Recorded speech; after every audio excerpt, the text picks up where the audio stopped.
Nobody saw it coming. Just when it looked like CM Punk was finished, beaten down and barely able to stand after surviving a brutal gauntlet match on Raw, fate took a wild turn. The crowd held its breath. All hope seemed lost, until it happened. The arena went dark. Then, that music hit. Roman Reigns had returned. The unmistakable sound of the tribal chief's entrance sent shockwaves through the Legacy Arena. Months of silence shattered in an instant. Roman Reigns was back.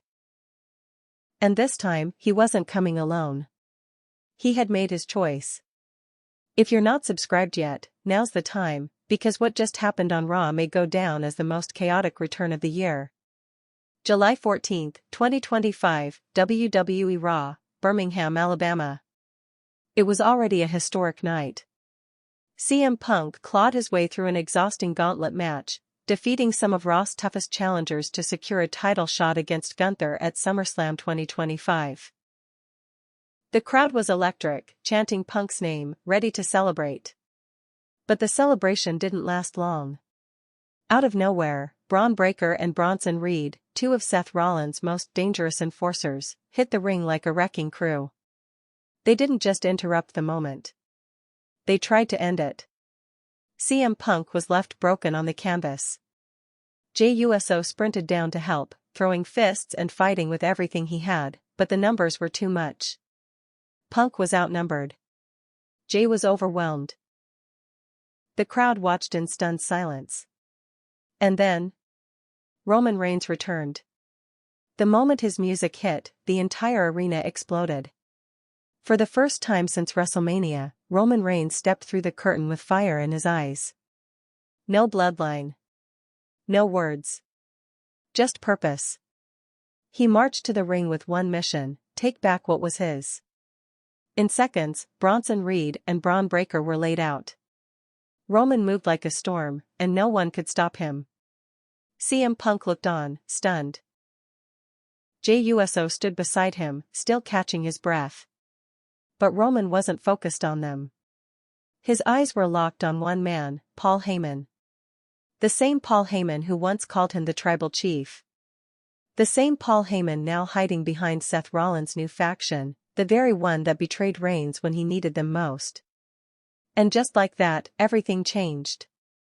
SummerSlam is just weeks away, and Roman Reigns has torn through the status quo like a wrecking ball. The bloodline may have crumbled, but the tribal chief? He's more dangerous than ever. With CM Punk heading to the SummerSlam main event, and Roman Reigns returning to even the odds, all roads now lead to MetLife Stadium. Are we about to witness the formation of the most powerful alliance in WWE history, CM Punk and Roman Reigns, side by side? Or is this just the calm before the ultimate clash of icons? What do you think? Was this the most shocking return of the year? Is Roman Reigns back to reclaim his throne, or to burn everything down? Drop your thoughts in the comments below. Don't forget to like the video, subscribe, and turn on those notifications. But while the WWE Universe was still reeling from Roman's return, questions began swirling, and fast. Why now? Why Raw? And more importantly, whose side is Roman Reigns really on?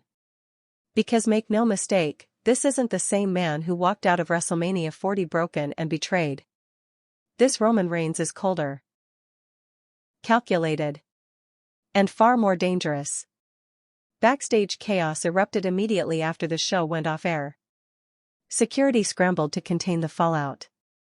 CM Punk was taken to medical for evaluation. Jey Uso was seen yelling at producers, demanding answers. And Roman?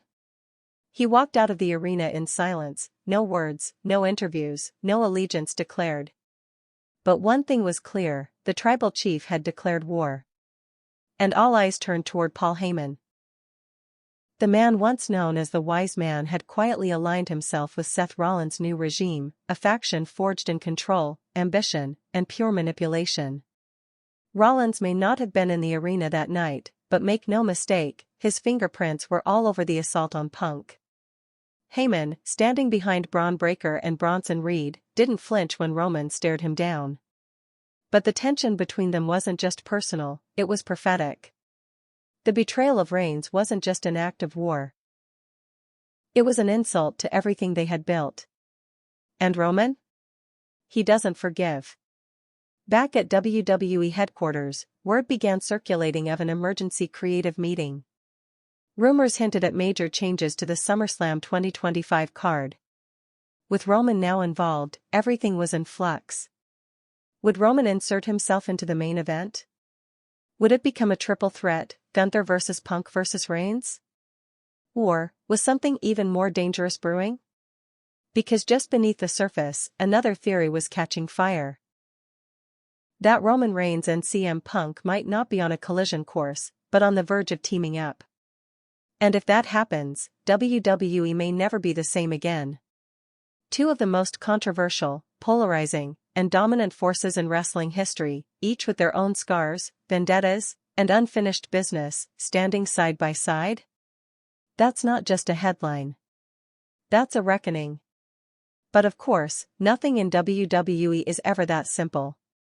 As the week progressed, more chaos followed. Bronson Reed issued a warning to Roman on SmackDown, calling him old news and threatening to break the tribal chief for good. Braun Breaker posted cryptic messages on social media, teasing a confrontation. Seth Rollins remained eerily silent, but the silence felt intentional. Like a storm waiting to hit.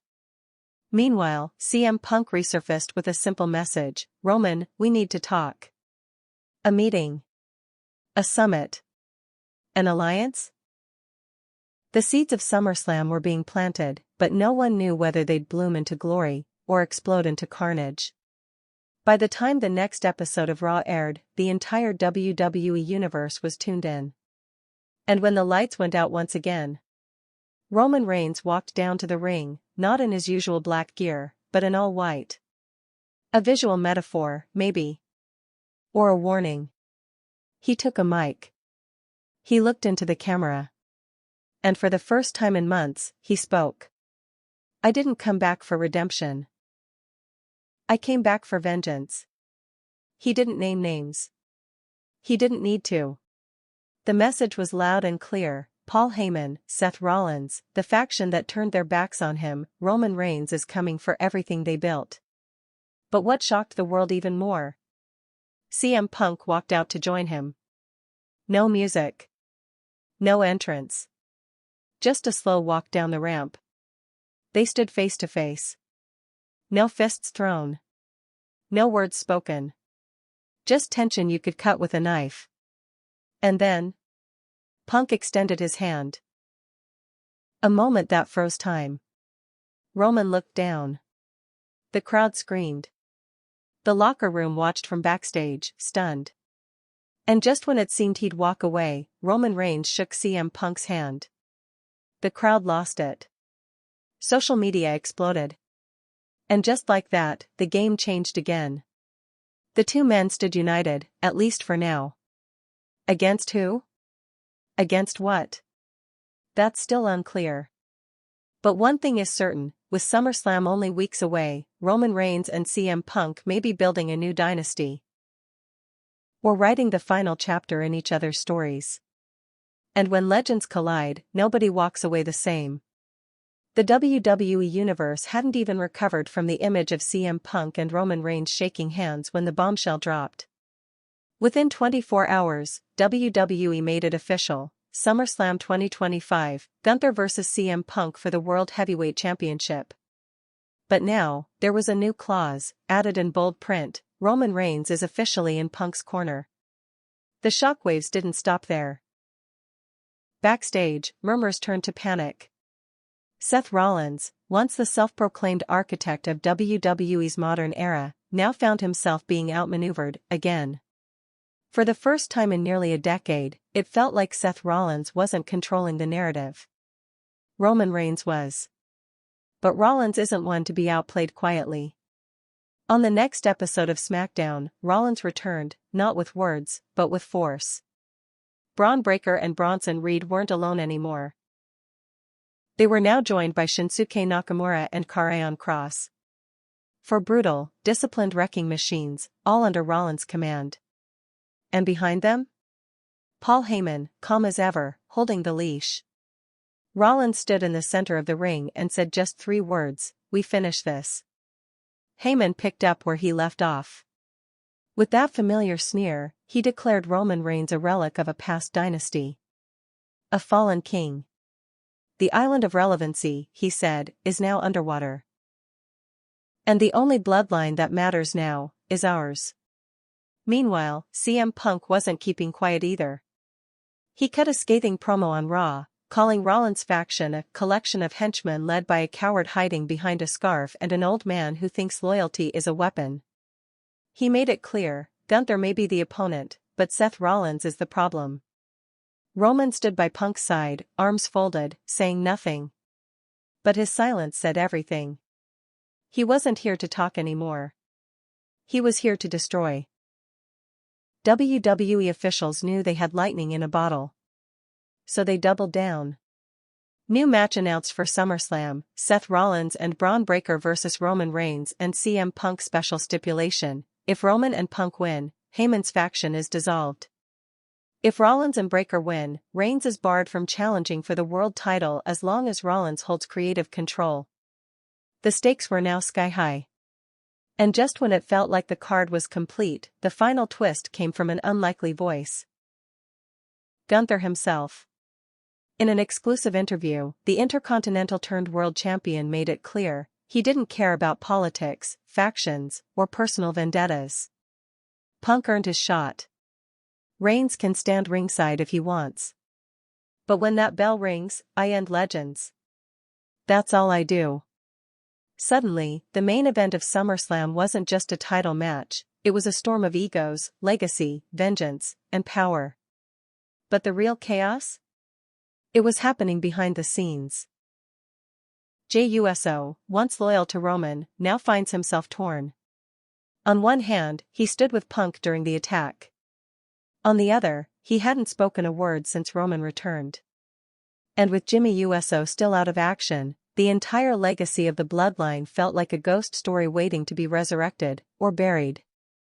Even Cody Rhodes weighed in, stating in a post-show interview, "This isn't just about SummerSlam. It's about who gets to shape what WWE becomes after it." By the time the go-home episode of Raw aired, the WWE Universe was electric. The main event was a contract signing, but not your typical one. Set in the middle of the ring with armed security surrounding it, Adam Pearce brought out all 5 men, Punk, Reigns, Gunther, Rollins, and Breaker. Each man signed. No chaos. No brawls. Just tension so thick it could crush steel. Until the very last second. Roman Reigns stood up, looked each man in the eye, and delivered a warning, "I gave you peace. You spat on it. Now I give you war." He flipped the table with one hand and walked out, leaving the rest standing in silence. SummerSlam 2025 isn't just a wrestling event anymore. It's a battlefield. Roman Reigns. CM Punk. Seth Rollins. Gunther. Paul Heyman. All pawns in a larger war for control, legacy, and domination. One match will determine the title. Another will determine the future. The only question left, who survives the fire? The pyro shook the sky. The stage was colossal. And the tension? You could feel it in the air like static before lightning. This wasn't just WWE's biggest party of the summer, it was the epicenter of a power shift in the wrestling world. The night had already delivered unforgettable moments. Becky Lynch reclaimed the Women's World Championship in a classic against Rhea Ripley. LA Knight won the Money in the Bank briefcase after a chaotic 6-man ladder match. But everything, and everyone, was waiting for 2 matches. The first?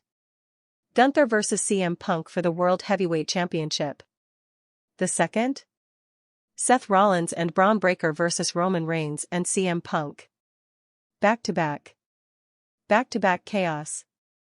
But WWE, in a twist nobody saw coming, flipped the order. The tag match would go first. Why? Simple. So whatever happened in it, would carry over into the title match. Brilliant. Dangerous. And absolutely deliberate. Match 1, Roman Reigns and CM Punk vs. Seth Rollins and Braun Breaker, with Paul Heyman. The arena turned tribal the moment Roman's music hit. Decked out in all-black battle gear this time, symbolizing the war he had promised, Reigns walked down the ramp beside CM Punk, both men silent, focused, stone-faced. Punk fist-bumped Reigns halfway down the ramp, and the crowd erupted. No speeches. No nonsense. Just war. Rollins entered to a chorus of boos, dressed in golden ring gear and flanked by Breaker and Heyman. His usual smug grin was gone. He knew what was at stake. The bell rang, and what followed was less a match and more a reckoning. Breaker started like a wild dog, overwhelming Punk with explosive suplexes and ground and pound. Punk played the veteran, baiting him into mistakes, but the youth and power advantage was evident. Every time Punk got close to tagging in Roman, Rollins would interfere, cheap shots, distractions, pulling Roman off the apron. Heyman screamed from ringside, barking orders like a general in war. But everything changed at the 14-minute mark. Breaker attempted a spear on Punk, but missed. Punk collapsed to his corner, and tagged in Roman Reigns. The tribal chief exploded into action. Superman punch to Breaker. Clothesline to Rollins. Corner lariats. A massive Samoan drop. The crowd was going ballistic. Then, with the ring cleared, Roman turned to Heyman. For a moment, he didn't move. He just stared. A decade of loyalty. Betrayal. Brotherhood. Poison. Heyman froze. Roman slid out of the ring slowly, walked right up to him, Heyman trembling, and whispered something we couldn't hear. Then, he walked away. Left him untouched. Back in the ring, Punk nailed Rollins with a GTS. Roman speared Breaker in half. 1, 2, 3. The match was over. Roman Reigns and CM Punk stood tall. Rollins' faction? Crumbling. Heyman looked like he'd seen a ghost. Per the stipulation, Heyman's faction was dissolved. Roman had won the war.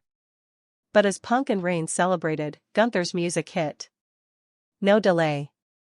No pause. The ring general was ready. And he wasn't going to let Punk rest. He marched straight to the ring. Title over his shoulder. Eyes locked on his exhausted challenger. Match 2, Gunther vs. CM Punk, World Heavyweight Championship. Gunther didn't wait for introductions. He attacked Punk immediately, chopping him down, stomping the ribs Rollins had targeted earlier. Every movement was cold. Precise. Surgical. Gunther wasn't flashy. He was devastating. For the first 10 minutes, it was all Gunther. Punk barely got an offense. Every time he rose, Gunther would hit another German suplex, another boot, another crushing chop that echoed across MetLife. Roman stood ringside, fists clenched, shouting encouragement. But he never interfered. He honored the match. At minute 15, the tide began to shift. Punk dodged a powerbomb. Hit a swinging neckbreaker.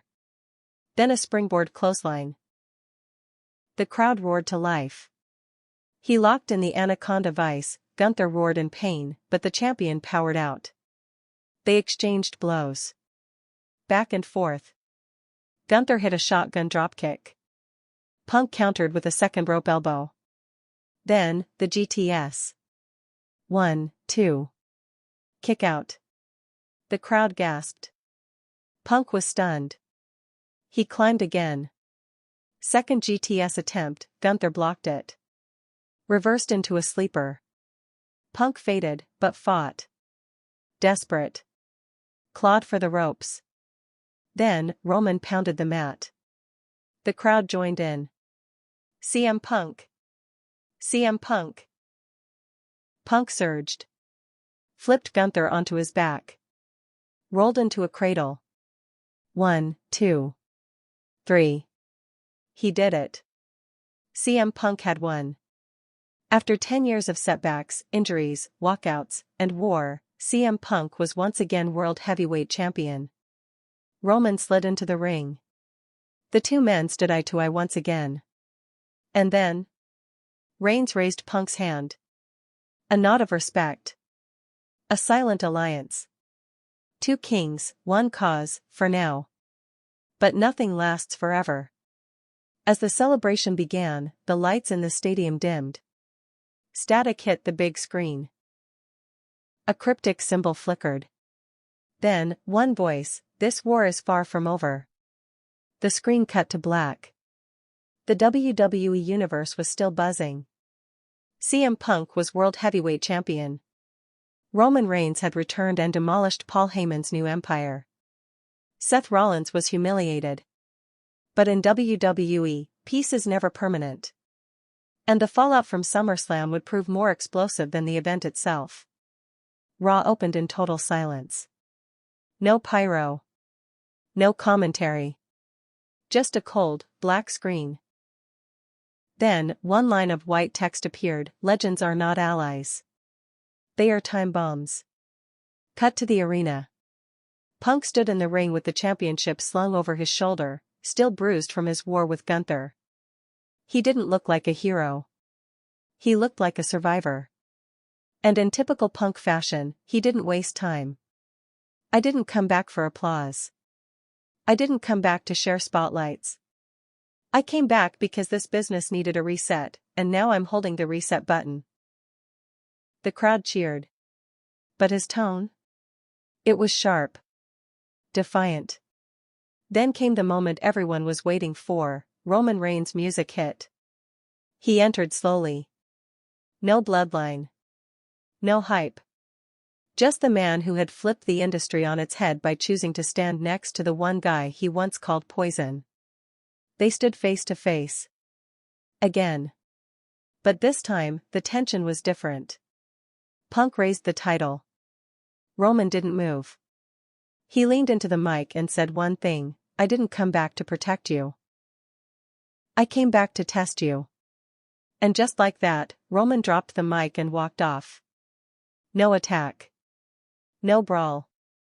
Just a storm cloud hanging over the champion's head. As the weeks passed, Punk defended his title with honor but under pressure. He retained against Drew McIntyre on Raw, narrowly escaped a double-team assault by Nakamura and Cross, and even fended off a surprise Money in the Bank cash-in attempt by LA Knight. But after each match, Roman would appear. Watching. Studying. Never helping. It became clear, Roman wasn't a partner anymore. He was the next test. And Punk knew it. Meanwhile, Seth Rollins vanished from TV. Not a word. Not a post. Gone. But behind the scenes, rumblings began. Some said Rollins was injured. Others believed he was regrouping, building something darker, something meaner. And Paul Heyman? Missing completely. Then, out of nowhere, Jey Uso returned. And he wasn't smiling. On SmackDown, he interrupted a match between Braun Breaker and Solo Sikoa. No entrance music. Just a hooded figure jumping the barricade and super-kicking both men into the dirt. He grabbed a mic, lifted his hood, and declared, "Y'all forgot who really started this war." The crowd erupted. The bloodline wasn't dead. It was fractured. And Jey Uso? He was ready to put it back together, or burn it down for good. With Clash at the Castle and Fastlane out of the way, WWE's next milestone was announced on Raw: Survivor Series, War Games, Bloodline, Rebirth 2 rings. 1 cage. 5 versus 5. But who would lead each team? Speculation ignited like wildfire. Team Roman? Rumors swirled he was building a new kingdom, one with unexpected allies. Possibly even calling on Jacob Fatu or Solo Sikoa to form an empire of the fallen. Team Punk? A mix of anti-authority stars, including Sami Zayn, Kevin Owens, maybe even Cody Rhodes. Team Rollins? A comeback? A vengeance arc? Or something even more sinister? But the chaos wasn't limited to men's factions. On the women's side, Rhea Ripley, after losing her title, declared she was done being second to anyone. She attacked Becky Lynch, recruited Liv Morgan and Shayna Baszler, and whispered something about taking over War Games for the women, too. The locker room was spiraling. Friendships were cracking. Alliances were shifting. And Roman? He still hadn't laid a finger on Punk. But his presence loomed over every episode like a haunting prophecy. CM Punk was now 3 months into his reign. Battle-worn. Paranoid. But still standing. Until the night everything unraveled. A scheduled tag match on Raw, CM Punk and Cody Rhodes vs. Braun Breaker and Nakamura. During the match, Punk accidentally bumped Cody off the apron. Miscommunication. Cody tagged back in, frustrated, and as chaos ensued, Punk walked away. Left him. Didn't say a word. Cody was pinned. Humiliated. Backstage, Punk was asked why he abandoned the match. He said nothing. Just stared into the camera. But one thing became clear. The pressure of holding the title. The shadow of Roman Reigns. The chaos of Rollins' silence. The return of Jey Uso. It was starting to twist Punk. He wasn't cracking. He was transforming. Roman had been right. This was a test. And CM Punk? Might not pass. From Raw to SmackDown, from backstage interviews to parking lot brawls, one word echoed through every WWE broadcast: war. The weeks leading up to Survivor Series were unlike anything WWE had seen since the original days of The Shield. Factions formed and collapsed like dominoes. Every superstar was forced to pick a side, or get picked apart. And at the center of it all? Roman Reigns. CM Punk. And the vacuum left by the fall of the Bloodline. On a special edition of Raw is War Games, the teams were finally made official, 5 men united by one thing: they were tired of being overlooked, manipulated, or left behind. Punk, now obsessed with control, called them the 5 pieces of the new foundation. But not everyone trusted his leadership, especially not Cody. Yes, Jey Uso returned to Roman's side. After weeks of soul-searching and chaos, he shocked the world by embracing his family name once more. But it wasn't blind loyalty. Jey went public: "This time, I'm doing it my way. If Roman steps out of line again, I'm finishing him myself." Jacob Fatu's debut sent chills through the locker room. A savage. Unpredictable. Handpicked by Roman to be the new face of destruction. And Carmelo Hayes? The wild card. A future world champion in the making, aligning himself with Roman for maximum exposure and maximum dominance. And what about Seth Rollins? He hadn't been seen since SummerSlam. No matches. No promos. No sightings. Until the go-home show before Survivor Series. The arena lights went out. Static. Then a spotlight. Rollins appeared in the crowd, dressed in all black, seated calmly as the main event unfolded. He didn't interfere. He didn't speak. But the message was loud and clear: he was watching. Waiting. And not done. 2 rings. 1 cage. Thousands screaming. Millions watching. The biggest War Games match in WWE from the very beginning, it was carnage. Jacob Fatu introduced himself to WWE with a jaw-dropping top rope moonsault onto 3 men. Gable turned the mat into a grappling clinic. Cody went to war with Jey. And every time Punk got close to Roman, Roman backed away. He was saving it. Letting Punk wear down. Letting him spiral. The moment they finally collided, 15 minutes in, was electric. Roman and Punk traded fists in the center of the cage. Superman punch. GTS attempt. Reversal. Spear into the cage wall. Blood. Sweat. Madness. The turning point came when Cody Rhodes refused to follow Punk's call for a coordinated attack. Instead, Cody tried to hit Crossroads on Solo, but missed. Solo slammed him through a table. Punk snapped, screaming at Cody from across the ring. This wasn't unity. This was implosion. And Roman? He smiled. In the end, it was Roman Reigns who stood over a fallen Punk, locked in a guillotine, dragging the breath out of the champion as the others lay scattered. Owens was out. Sami was handcuffed to the ropes. Gable was unconscious. Cody was outside the cage after being slammed through the door. Punk tapped. Team Roman wins. Backstage, chaos continued. Punk was livid. He shoved Cody. Screamed about doing it alone next time. The cracks were now crevices. The locker room started whispering, "Is Punk losing it?" Roman, meanwhile, addressed the crowd for the first time in full tribal chief mode. "I never needed the bloodline. I am the bloodline. And now, I'm coming for my title." That same night, it was announced, Royal Rumble 2026, Roman Reigns vs CM Punk, World Heavyweight Championship. But something was different. Because just before the show ended, the lights cut again. Static. Then, the silhouette of a man, wearing a long black coat, back turned to the camera. The voice? Seth Rollins. "If you two want to burn the kingdom down, just don't forget who built it." The echoes of Steel and Fury from War Games still haunted the WWE universe when the dust settled, but there was no time for recovery. Not in this landscape. Not with egos the size of empires, and vendettas boiling beneath every surface.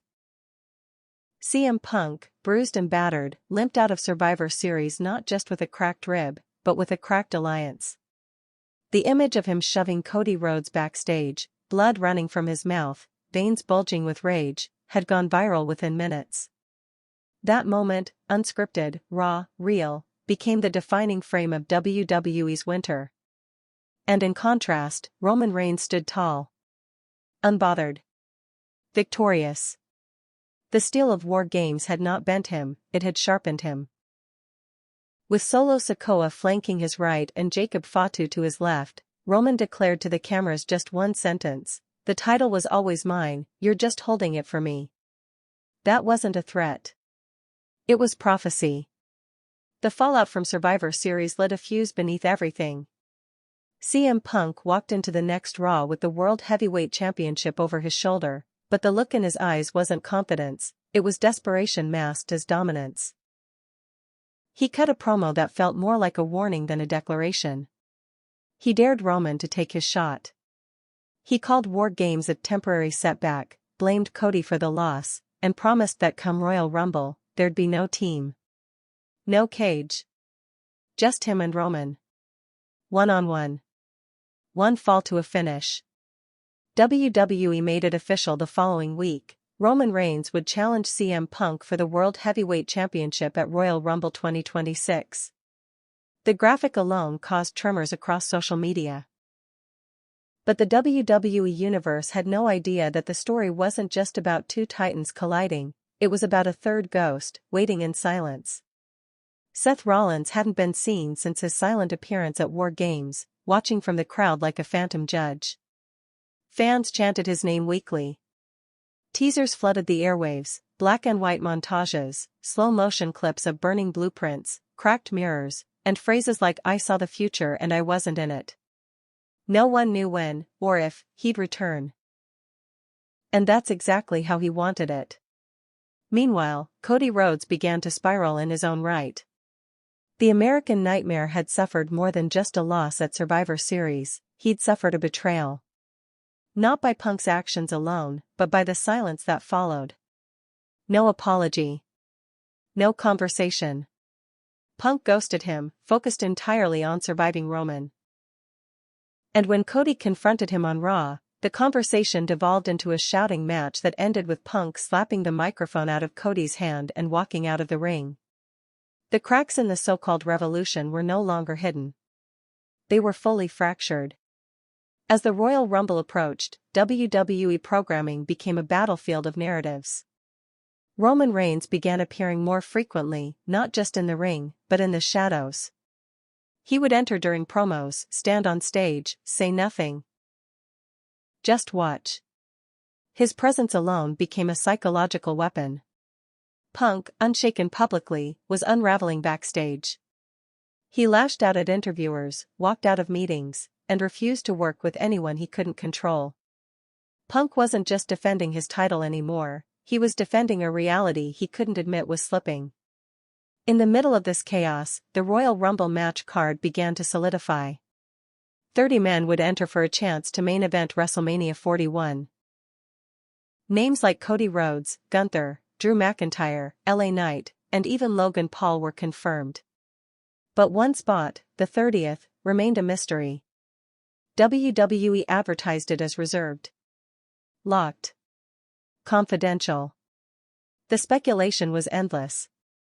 Some said The Rock. Others swore it was Randy Orton. But deep down, everyone feared, and hoped, it was Seth Rollins. The final Raw before Royal Rumble brought everything to a boiling point. CM Punk opened the show, standing alone in the ring with the championship over his shoulder. He cut one of the coldest promos of his career, stating that Reigns would not beat him because men like Roman only understand dominance when they're in control, and I've spent 20 years fighting under chaos. The crowd roared, but even they sensed the panic hiding behind his conviction. Later that night, Roman finally spoke. Sitting in the ring alone under a spotlight, he delivered a monologue that felt more like a funeral eulogy than a promo. "You took what I built," he said. "You poisoned it. You walked back in here with your little cult of martyrs, thinking you could tear down what I created. You didn't win this title, Punk. You borrowed it. And at Royal Rumble, I come to collect. No music. No pyro. Just silence." The stage was set. January 25, 2026. The night of Royal Rumble. The crowd in Detroit's Ford Field was ravenous. Chants for Cody, Punk, and Roman echoed through the walls before the show even started. Merchandise sold out. The atmosphere wasn't just electric, it was volatile. The World Heavyweight Championship match was the co-main event, placed just before the 30-man Rumble. It was a deliberate choice, one made by the powers backstage to ensure the winner had time to soak in their glory. But as the arena lights dimmed, it was clear. This match was the real main event. Roman Reigns entered first, dressed in white and gold, surrounded by Solo and Fatu, but he dismissed them at the top of the ramp. Tonight, he said, would be fought alone. No interference. No politics. Just legacy.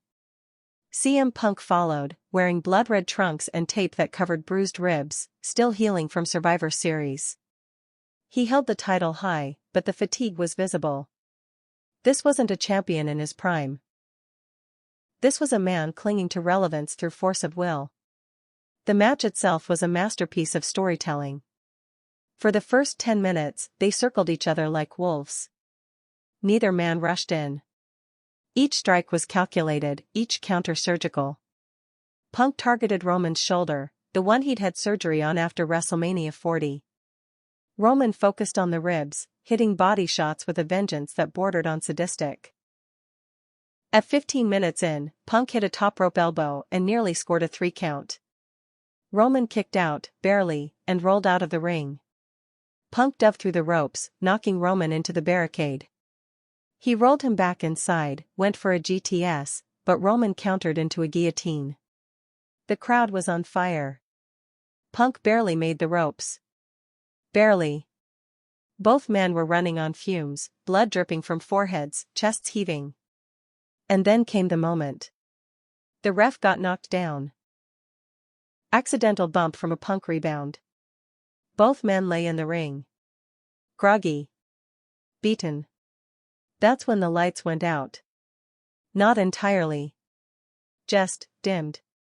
A figure walked through the crowd. Black trench coat. Gloves. No music.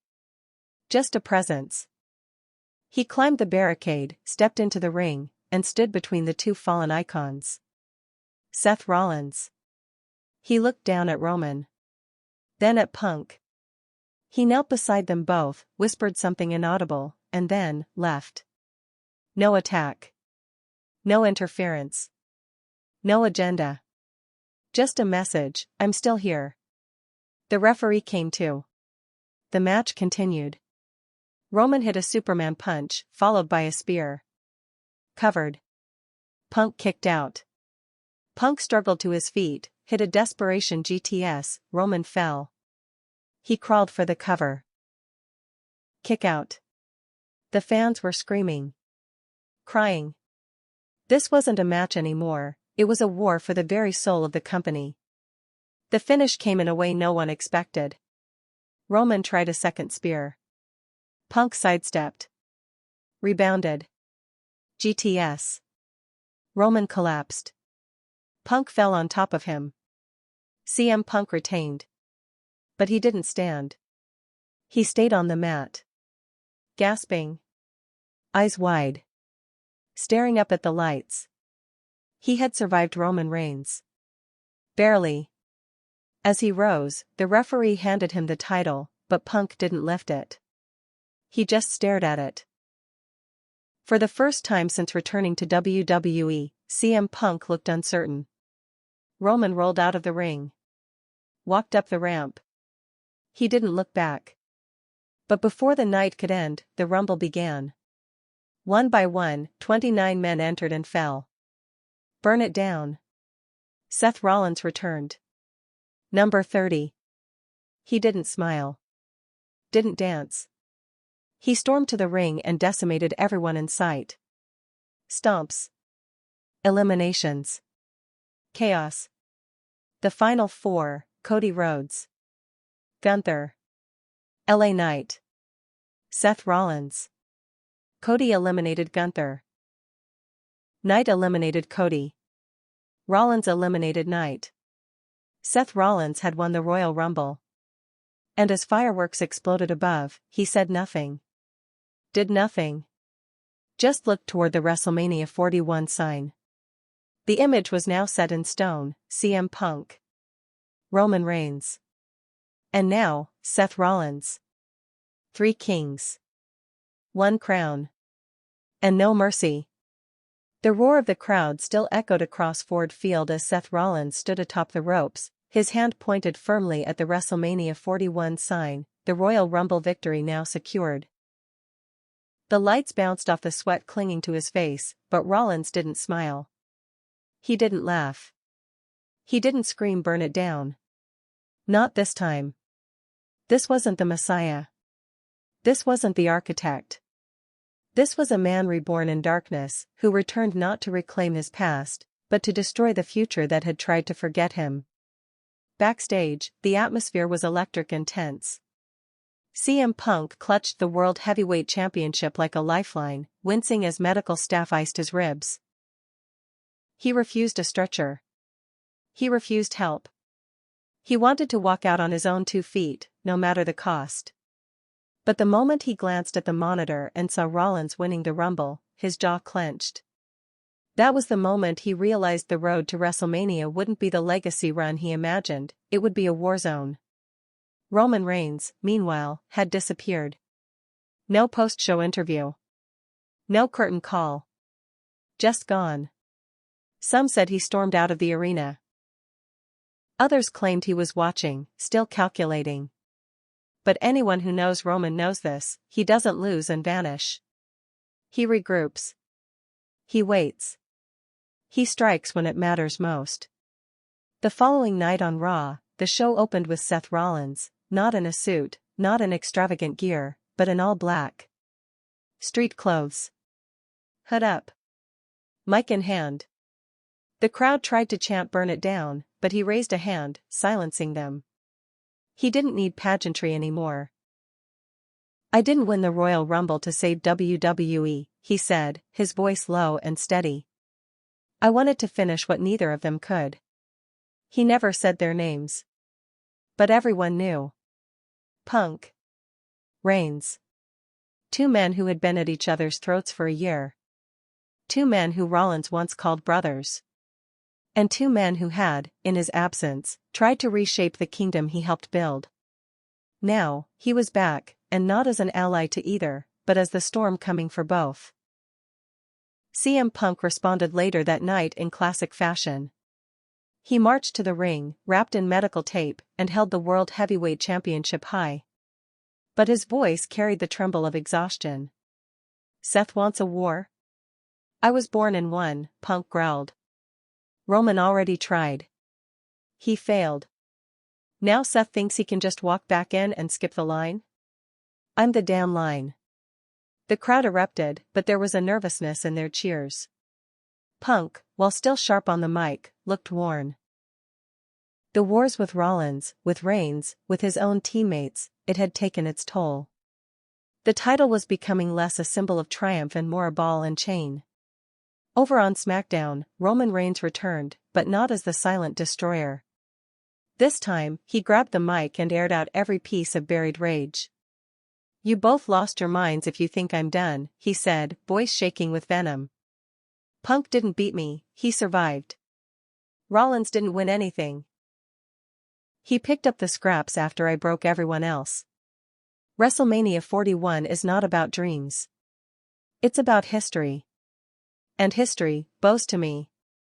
The crowd gave a mixed reaction, not out of disrespect, but because they finally understood what was coming. A three-headed war. WWE management wasted no time. 2 weeks after Royal Rumble, Triple H stood on Raw and made it official. WrestleMania 41. Main event. For the World Heavyweight Championship. CM Punk. Roman Reigns. Seth freakin' Rollins. Triple threat. The roof nearly blew off the building. The crowd didn't know who to cheer for. Punk's grit? Roman's dominance? Rollins' rebirth? This wasn't good versus evil anymore, this was ideology versus legacy versus vengeance.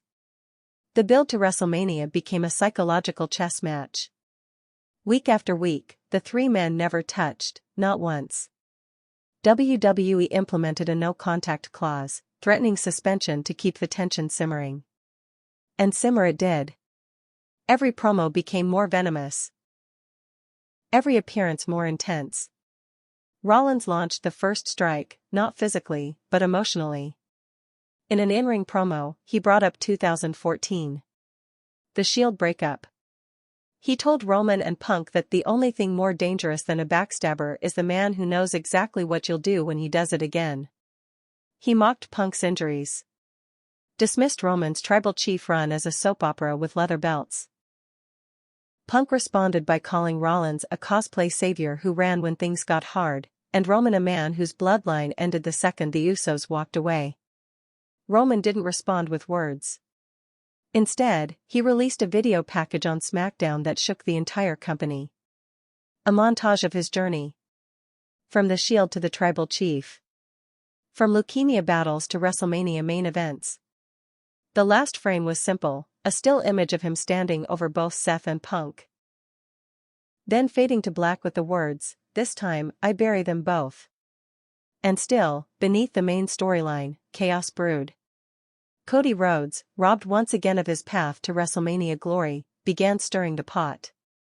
In backstage interviews, he alluded to unfinished business. He criticized Punk for forgetting his allies.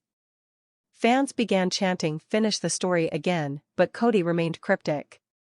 Meanwhile, the Bloodline's new chapter started unraveling. Solo Sikoa grew colder. Jacob Fatu more violent. And Paul Heyman? Now back in Roman's orbit, but notably distant. He looked tired. Nervous. As if he knew something even Roman didn't.